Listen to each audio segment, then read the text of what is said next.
मंगल गाबो, बाबा के जंती आगे पंथी मंगल गाबो। सतनाम के जोत जल के गाँव गली खोर सत्यनाम बोलो। हे झूमो झूमो रे जवारा उड़े नाम के पोहारा सत्यनाम बोलो। हे झूमो झूमो रे जवारा उड़े नाम के पोहारा सत्यनाम बोलो। बाबा के जंती आगे पंथी मंगल गाबो, बाबा के जंती आगे पंथी मंगल गाबो। सतनाम के जोत जल के गाँव गली खोर सत्यनाम बोलो। हे झूमो झूमो रे जवारा उड़े नाम के पोहारा सत्यनाम बोलो। हे झूमो झूमो रे जवारा उड़े नाम के पोहारा सत्यनाम बोलो।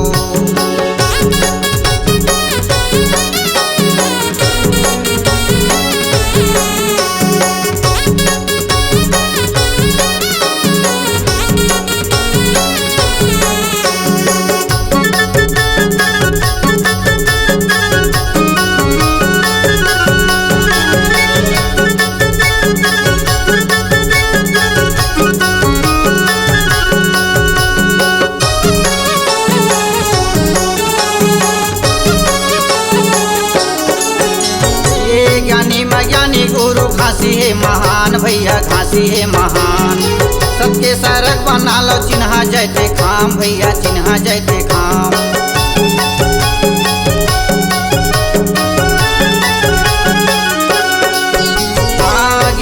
ज्ञानी गुरु घासी है महान, भैया घासी है महान। सबके सरग बना लो चिन्हा जैते खाम, भैया चिन्हा जैते खाम। सत्यनाम बोलो जे उड़े उड़े रे जवारा सत्यनाम के पोहारा सत्यनाम बोलो। हे झूमो झूमो रे जवारा उड़े नाम के पोहारा सत्यनाम बोलो।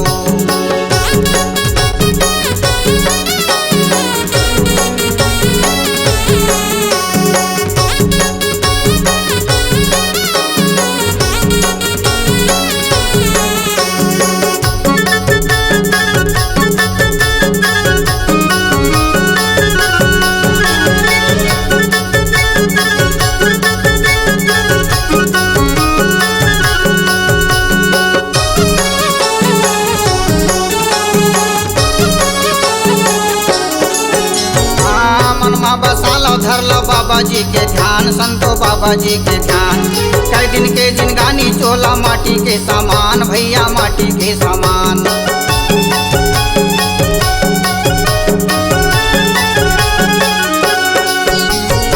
मन में बसालो धर लो बाबा जी के ध्यान, भैया बाबा जी के ध्यान। कई दिन के जिनगानी चोला माटी के समान, संतो माटी के समान। सत्यनाम बोलो हे झूमो झूमो रे जवारा उड़े नाम के पोहारा सत्यनाम बोलो। हे झूमो झूमो रे जवारा उड़े नाम के पोहारा सत्यनाम बोलो। बाबा के जंती आगे पंथी मंगल गाबो, बाबा के जंती आगे पंथी मंगल गाबो।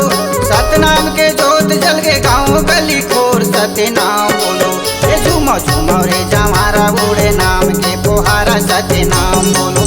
हे झूमो झूमो रे जवारा उड़े नाम के पोहारा सत्यनाम बोलो।